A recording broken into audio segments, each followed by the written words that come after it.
दोस्तों शुरू करने से पहले डिस्क्लेमर कि वीडियो सिर्फ और सिर्फ एजुकेशनल पर्पस के लिए है, इन्वेस्टमेंट एडवाइस नहीं है। तो वीडियो को देखकर आप सीख सकते हो और इन्फॉर्मेशन को ले सकते हो। बाकी इससे पहले एक वीडियो मैं आपको दे चुका हूँ जिसमें हमने आज के बाजार के ऊपर बातचीत की है कि क्या बाजार का बॉटम बन गया या फिर नहीं। साथ में कुछ कंपनीज है जिनके स्टॉक्स रिवर्सल दिखा रहे हैं, उसके ऊपर भी डिस्कशन हो चुका है। अब दोस्तों यूएस के बाजार पे आते हैं। देखिए डाउ जोन्स तो ठीक है, 300 पॉइंट्स के आसपास की तेजी है, 1% के आसपास का जंप है। लेकिन नेस्डे की बात करें तो यहाँ पे 214 पॉइंट्स नीचे, यानी 1% की मंदी। यानी बाजार मिक्स है। लेकिन फैन को देखने चले तो यहाँ पे तो 1% से भी ज़्यादा का क्रैश देखने को मिल रहा है। जब भी ऐसा होता है, रेट कट होती है, तो बाजार अच्छा करता है। ये जो हाई टेक कंपनीज है, हाई ग्रोथ कंपनीज है, इनके स्टॉक्स मोस्टली अच्छा करते हैं। लेकिन अब ऐसा क्या हो गया कि इनके स्टॉक्स नीचे आ रहे हैं, तो उसको एक बार अपन चेक कर लेते हैं। सो यहाँ पे आप देख सकते हैं कि यूएस के स्टॉक्स मिक्स है। मिक्स मतलब डाउ जोन्स की कंपनीज ऊपर और नेस्डे की कंपनीज नीचे। और उसके पीछे का जो मेन रीज़न है ना, वो है ये है ऑरेकल के रिजल्ट दोस्तों काफ़ी ख़राब गए हैं। फेड का जो डिसीजन है वो ठीक है, जॉब का डेटा भी इतना कुछ खास ख़राब नहीं है, लेकिन ओरेकल के रिजल्ट काफ़ी ख़राब आए हैं, जिस वजह से जो एआई कंपनीज हैं उनके स्टॉक्स अभी नीचे उतर रहे हैं। अगर मैं एनवीडिया के स्टॉक का प्राइस देखूं तो 3% के साथ में क्रैश हो चुका है। साथ में एफ की एक्टिविटी को देखो तो 2020 करोड़ के आसपास की बिकवाली की है आज के दिन। और जितना भी डेटा आप देखोगे ना, हर टाइम फ्रेम के अंदर ये 1 तारीख से लेकर 11 तारीख तक एफ ने माल बेचा है। इसके बेसिस पे मार्केट के ऊपर हम अपना व्यू बनाए, निफ्टी के टेक्निकल्स को देख के व्यू बनाए, स्टॉक के प्राइसेस को देख के व्यू बनाए, तो व्यू काफ़ी नेगेटिव देखने को मिलता है इक्विटीज़ के ऊपर। बाकी इसकी वजह से गोल्ड एंड सिल्वर काफ़ी अच्छा कर सकते हैं, जो कि अभी कर भी रहे हैं। देखिए दोस्तों, मेरा काम है आपको सच बताना, सही बताना, और जैसा डेटा देखने को मिलता है वैसा ही मैं आपको बता सकता हूँ, और वो डेटा काफ़ी नेगेटिव है। ठीक है, अब क्वेश्चन ये बनता है कि मार्केट का बॉटम बना है क्या। उसको हम पिछले वीडियो में कवर कर चुके हैं। अब एक बार अपन ये देखते हैं कि स्टॉक्स के बॉटम बने हैं क्या। काफ़ी सारी कंपनीज है जिनके स्टॉक्स ऊपर से काफ़ी नीचे आ चुके हैं। 40% का करेक्शन हो चुका है, 50% का करेक्शन हो चुका है। तो क्या वहाँ पे अब कुछ प्राइस एक्शन में इंडिकेशन मिल रहा है क्या। एक क्वेश्चन है, काफ़ी बार पूछा गया है इंडिगो को लेकर। इसको भी चेक करते हैं। आज के दिन जस्ट 16 रुपये की तेजी है, यानी गिरा नहीं, कम से कम हम ये बोल सकते हो ओपनिंग में डाउन था, बट उसके बाद में तेजी इसमें बनी है। क्वेश्चन ये बनता है कि क्या वापस से इसमें तेजी आएगी। ये जो रफ राइड हमने देखी, उसके बाद में वापस से क्या ऊपर चढ़ेगा क्या स्टॉक। देखिए दोस्तों, क्वेश्चन का आंसर ये है कि अभी की जो सिचुएशन है, जो अभी की सिचुएशन है वो काफ़ी ख़राब है। फ्लाइट कैंसिल हो रही है, कंपनी की गुडविल के हिसाब से देखें तो वो भी ख़राब है, वो भी उसकी डैमेज हो रही है। सेकंड, अगर हम अर्निंग्स के हिसाब से देखें तो नंबर्स भी इसके काफ़ी ख़राब आएंगे, क्योंकि इस जो क्वार्टर है, मतलब दिसंबर का जो अभी है आप देख रहे हैं मंथ, उसके अंदर कंपनी का काम काफ़ी कम हुआ है फ्लाइट कैंसिल होने की वजह से। तो वो एक प्रॉब्लम है जिसकी वजह से स्टॉक का जो प्राइस है वो नीचे आ रहा है। साथ में आप देख सकते हैं कि ब्रोकर्स ने बोलना शुरू कर दिया है कि नंबर्स की जो एस्टिमेट है अब वो कट हो चुकी है। एस्टिमेट जब भी बढ़ती है तो स्टॉक के प्राइस ऊपर जाते हैं, एस्टिमेट जब भी कट होती है तो स्टॉक के प्राइसेस नीचे आते हैं। और भी कुछ बड़ी खबरें देखें तो जो खबरें हैं ना, वो नेगेटिव ही देखने को मिल रही है फिलहाल के लिए। कि कंपनी के जो सीईओ है वो अपीयर करेंगे, वो आएंगे डीजीसीए के सामने कल के दिन। अब देखते हैं इनसे क्या बातचीत होती है, उसके हिसाब से स्टॉक कैसे परफॉर्म करता है। साथ में आप ये देख सकते हैं कि कंपनी के ऊपर काफ़ी सारे लीगल एक्शन भी लिए जा चुके हैं, तो उससे भी कंपनी को निपटना पड़ेगा। उसमें भी कंपनी को काफ़ी टाइम देखना पड़ेगा। साथ में आप ये देख सकते हैं कि कंपनी ने रिस्पॉन्ड किया है कि फाइनेंशियल इम्पैक्ट अनक्लियर है, मतलब हम नहीं बता सकते हैं कि कितना कैसे इम्पैक्ट हमारे ऊपर इस क्वार्टर के रिजल्ट में होने वाला है। ये कुछ प्रॉब्लम्स हैं, नेगेटिव आर्टिकल्स, नेगेटिव सेंटिमेंट्स, इस वजह से स्टॉक अभी के समय नीचे आ रहा है। ऊपर से 22% नीचे आ चुका है। ये देख के मुंह में पानी आता है कि इतनी बड़ी कंपनी है, हम काइंड ऑफ बोल सकते हैं कि लीडर है इस सेगमेंट का, तो स्टॉक लेना चाहिए। बट ऐसा नहीं होता है।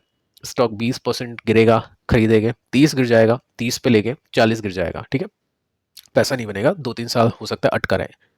या फिर स्टॉक को चलना है तो एकदम से स्टॉक का प्राइस यहाँ पे तो ओपन होगा नहीं ऊपर, वो धीरे धीरे ऊपर जाएगा। जैसे आपने देखा इस गिरावट के अंदर 20% गिरा, यहाँ पे भी कुछ स्टॉक गिरा।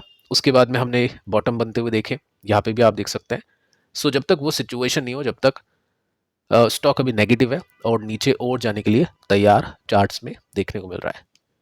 इसके बाद में डिक्सॉन को लेकर भी कुछ क्वेश्चंस आ रहे हैं, जैसे 5% की तेजी आज बनी है, तो क्या इसमें भी बॉटम बन चुका है या फिर नहीं। टेक्निकल चार्ट आप देखोगे तो इसके अंदर आपको बॉटम दिखेगा नहीं, आपको जरूर सपोर्ट पे स्टॉक दिखेगा, बट बॉटम फॉर्मेशन आपको नहीं दिखेगा। देखना पड़ेगा, कुछ और दिन का इंतजार करना पड़ेगा। यहाँ पे वीवो के साथ भी कुछ एलिगेशन लगे हैं 2000 करोड़ के, और वीवा के साथ में इसका जॉइंट वेंचर है, सो वो एक प्रॉब्लम इसको दे रहा है। साथ में ईएमएस जो कंपनीज है उनके स्टॉक्स के अंदर अभी काफ़ी बिकवाली चल रही है। तो जब इतना बड़ा माल बेचा जाता है तो एकदम से बायर्स नहीं आते हैं, थोड़ा सा टाइम लगता है, क्योंकि स्टॉक को ऊपर लेकर जाना है। तो हैवी बाइंग होनी चाहिए कंटिन्यूसली, तब जाके ये कंपनीज के स्टॉक्स ऊपर जाएंगे। केन्स को देख लेते हैं। यहाँ पे 3.5% की तेजी बनी आज के दिन, और इसके अंदर आप सिंपली नोट कर सकते हैं 6% के साथ में स्टॉक आज ऊपर चला गया था, क्योंकि कुछ ब्रोकर्स ने ऐसा बोला है कि यहाँ पे ग्रोथ स्टोरी अभी भी स्ट्रांग है। बात बता चुका हूँ आपको। कोटक पहले बोलता है कि ये प्रॉब्लम है, कंपनी एक्सेप्ट करती है, चलो बात तक ठीक है, स्टॉक का प्राइस क्रैश कर गया। फिर किसी ने बोला, मैक्वेरी ने, कि स्टॉक चलना चाहिए, स्टॉक ऊपर। फिर किसी ने बोला स्टॉक गिरना चाहिए, फिर नीचे। फिर स्टॉक चलना चाहिए, फिर ऊपर। ये जो अब एक्शन इसमें हो रहे हैं ब्रोकर्स की तरफ से, वो मैनिपुलेशन है। काफ़ी अंदर की चीज़ें भी होती हैं, काफ़ी चीज़ें आपको पता भी है। वो सब चीज़ें अभी चल रही है। तो जब तक ये व्यूज़ नहीं आते हैं, ऑर्गेनिक तेजी आती है इसके अंदर, तब जाके अपन सोचेंगे कि चलो ठीक है, यहाँ पे रिवर्सल हुआ है। नो डाउट, जैसे कि हमने यहाँ पे बातचीत की थी कि जब स्टॉक गिरना बंद हुआ, एक ये वाली कैंडल बनी थी, तो अब ये सपोर्ट रेसिस्टेंस हो चुका है। एग्जैक्टली आप देखोगे तो उसी के बीच में स्टॉक अभी घूम रहा है। तो जब तक यहाँ से बाहर नहीं निकलेगा, या जहाँ यहाँ से नीचे नहीं जाएगा, जब तक ट्रेंड यहाँ से अनक्लियर है। और वैसे भी काफ़ी बड़ा गैप है, एकदम से स्टॉक 69% ऊपर तो ओपन होगा नहीं। अगर ये रिवर्स होता है तो किसी को 20%, 10%, 30% कमाने के मौके मिलेंगे। तो ठीक है, देखते हैं आगे चल के यहाँ पे चीज़ें चेंज होती है या फिर नहीं। बाकी ऐसा कुछ नहीं कि आपको खरीदना बेचना है, वो आपकी अपनी मर्जी है। आप क्या करना चाहते हो, चाहे तो नीचे कमेंट कर सकते हैं, ताकि आपकी जो एक्शन है या स्टडी है उससे बाकी लोग भी सीख पाए। नेटवेब 3% के साथ में स्टॉक ने तेजी पकड़ी। अब इसमें भी एक इम्पॉर्टेंट एक लेवल है जो कंपनी का आ चुका है 3000 के आसपास कहीं ना कहीं, और ये लेवल काफ़ी इंपॉर्टेंट है। जैसा कि हमने पहले भी देखा था कि स्टॉक फिलहाल के लिए ब्रेकडाउन कर चुका था। यहाँ पे ब्रेकडाउन, कोई री एंट्री का सिग्नल नहीं मिला स्टॉक के अंदर, एग्जिट के सिग्नल मिले थे। अब ये जो लेवल है, ये क्या है, एक ब्रेकआउट का लेवल था। यहाँ से स्टॉक ने ब्रेकआउट दिया, तो काफ़ी इंपॉर्टेंट ये सपोर्ट था, रेसिस्टेंस था। तो रेसिस्टेंस अब क्या बनेगा, सपोर्ट बनेगा। तो वो अभी बन रहा है। डिटेल में देखें तो यहाँ पे अभी तक ठीक है, स्टॉक ने ब्रेकडाउन नहीं करा, थोड़ा सा संभलने की कोशिश कर रहा है। और अगर स्टॉक यहाँ से भी चलता है तो 41% का स्विंग यहाँ पे लिया जा सकता है, मिल सकता है मतलब इन्वेस्टर्स को। क्वेश्चन ये है कि क्या चलेगा या नहीं। देखो, उसका आंसर फिलहाल तो नहीं दिया जा सकता है, क्योंकि अभी तक कोई ब्रेकआउट नहीं मिला है, ना ही बाजार ऐसा कोई सपोर्टिव है। अगर ये स्टॉक 1-2 दिन चल भी गया और मार्केट ही सपोर्ट नहीं करेगा, तो मतलब नहीं है वापस से स्टॉक नीचे आएगा। ये चीज़ें हैं। साथ में हम ये भी देख सकते हैं कि प्राइस एक्शन अभी नेगेटिव है, तो हम अज्यूम करें कि आखिर स्टॉक अब ट्रेंड में जा सकता है। तो उसके लिए अपने को ग्लोबल मार्केट देखना पड़ेगा कि वहाँ की जो एआई कंपनीज है वो कैसा करिए। एनवीडिया की हालत आप देख सकते हैं, 4% के साथ में क्रैश। ओरेकल 14% के साथ में क्रैश हुआ है। जब ये सिचुएशन होगी और एआई को लेकर बबल बस्ट होने की बातें की जाएगी, ठीक है, ओरेकल की वजह से या फिर एनवीडिया की वजह से, फिर ऑब्वियस है एनवीडिया हो या नेटवेब हो, ये जो स्टॉक्स है ऊपर नहीं जाएंगे। टाइम लगेगा थोड़ा सा, और यहाँ पे अपने को ये समझना है कंपनीज अच्छी है, सिचुएशन खराब है, रिवर्सल का वेट अभी करना पड़ेगा। जो भी बाय एंड डिप इन्वेस्टर्स हैं वो अपने हिसाब से देख सकते हैं। बाकी मेरे हिसाब से रिवर्सल्स के वेट होने चाहिए इस मार्केट की सिचुएशन को देखते हुए। गोल्ड एंड सिल्वर काफ़ी बढ़िया कर रहे हैं। जैसा कि मैं आपको बता चुका था कि इक्विटी अब अच्छा नहीं करेगा, गोल्ड एंड सिल्वर की बारी अभी के समय चल रही है, टाइम अभी के समय चल रहा है। कुछ इंटरेस्टिंग रिवर्सल्स दिखे थे, तो उसके बेसिस पे ये अच्छा कर रहे हैं। सिल्वर आप देख सकते हैं 2% की तेजी है, कल के दिन भी अच्छी तेजी, आज के दिन भी अच्छी तेजी। गोल्ड का चार्ट नहीं दिखा रहा हूँ, वो चेंजेस नहीं है उसके चार्ट के अंदर, यहाँ पे कुछ चेंजेस हो चुके हैं एक ब्रेकआउट के बाद में, तो इसको एक बार आप चेक कर सकते हैं। स्टॉक गिर रहा था, गिरने दिया, उसके बाद में एक रेसिस्टेंस बना, ब्रेकआउट हुआ, उस लेवल से देखे तो 24% ऊपर जा चुका है। ये सब चीज़ें देखनी चाहिए, समझनी चाहिए। हेजिंग के लिए भी देखते हैं, काफ़ी लोग ट्रेड के लिए देखते हैं, बट अब स्टॉक आ चुका है अपने ग्रीड जोन में। अब ब्रेकआउट होगा तो अच्छी बात है, उसके बेसिस पे देखेंगे। बाकी प्रॉफिट बुकिंग आती है तो फिर लोग फंसेंगे। चेक करते हैं यहाँ पे क्या होता है। बाकी आप सिल्वर में क्या कर रहे हो, प्रॉफिट बुक कर रहे हो या फिर आप होल्ड करोगे, ब्रेकआउट की एक्सपेक्टेशंस आपको है, आप चाहे तो नीचे कमेंट कर सकते हैं। अब देखिए दोस्तों, आईपीओ के सेगमेंट में आते हैं। मीशो ने अच्छे पैसे बना के दिए, ठीक है, 50% का जीएमपी दिया है। कोरोना भी अच्छा कर सकता है, अभी पता चल जाएगा आपको कि आपको एप्लीकेशन मिली या नहीं मिली। बाकी 3 कंपनीज का आईपीओ अभी अवेलेबल है। इसको प्री अप्लाई के अंदर है, ये 12 तारीख को ओपन हो जाएगा। बाकी 2 हैं, पार्क मेडी करके कुछ है, मेडी करके कुछ है, और नेप्रो प्लस करके कुछ है, health care services I think दोनों, और ICICI prudential asset management company MC, ठीक है, ये भी है।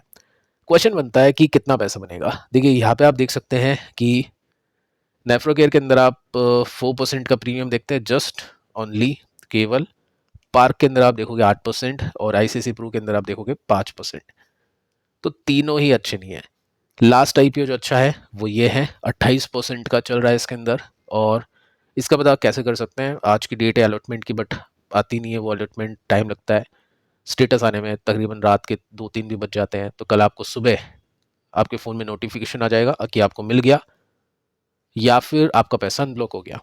तो ठीक है, वैसे आप चेक कर लेना। बाकी एक इसका रजिस्ट्रार है जिसका नाम है बिग शेयर सर्विसेज, ये आप लिखोगे गूगल पे तो आपको ये वेबसाइट मिल जाएगी। उसके अंदर आप कंपनी का नेम देख सकते हैं, अपना पैन कार्ड डाल सकते हैं, और उसके अंदर आपको चीज़ें मिल जाएगी। साथ में देखिए दोस्तों, कल जो हमने बातचीत की थी कि ये जो कुछ कंपनीज जिनके स्टॉक्स गिर रहे हैं अभी के समय, उसकी जो होल्डिंग्स है ना, मैक्सिमम कंपनीज की होल्डिंग्स है मोतीलाल ओसवाल मिड कैप के पास में। सो ये फंड काफ़ी पिटेगा, और वो चीज़ आप देख सकते हैं। एक दिन में जो गिरा है, कितना गिरा है, 3% के आसपास।